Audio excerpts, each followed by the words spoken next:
Et Sophie Gauthier, la crise sanitaire nous l'a un peu effacée, mais la réalité est bien là. De nombreux migrants continuent de fuir leur pays en ce moment. Oui, on va regarder ces images. Elles ont été enregistrées par l'ONG Sea-Watch il y a seulement 3 jours. La scène se déroule au large des côtes libyennes à bord de cette embarcation de fortune. Des dizaines d'hommes et d'enfants qui tentent à tout prix de fuir par la Méditerranée.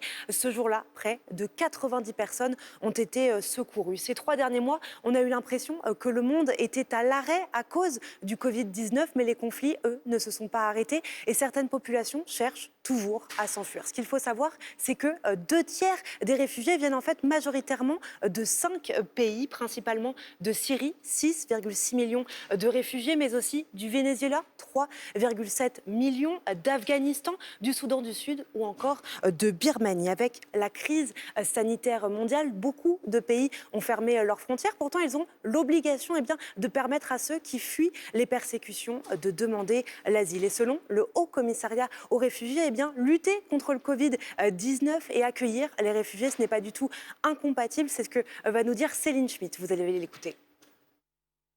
Il est possible de à la fois protéger la santé publique, contrôler les frontières et donner l'accès aux personnes qui fuient la guerre, qui fuient les persécutions, en mettant en place par exemple des quarantaines limitées pour les personnes qui arrivent dans un pays, des examens médicaux ou des tests. Donc les deux sont tout à fait possibles.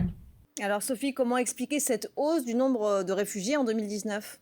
Il y a 2 raisons à cela. Tout d'abord, les déplacements qui ont eu lieu cette année, notamment en République démocratique du Congo, mais aussi au Sahel, au Yémen ou encore en Syrie, où le conflit dure désormais depuis plus de 10 ans. Et puis, il y a également la situation au Venezuela, avec ces dizaines de milliers de Vénézuéliens qui fuient leur pays. Le Haut Commissariat aux réfugiés alerte également sur une donnée les concernant, c'est l'âge des réfugiés. Près de 40% d'entre eux sont des enfants. Cela représente 30 à 34 millions de mineurs qui ne vont connaître que l'exil. Et on imagine toutes les problématiques que cela va amener dans les prochaines années.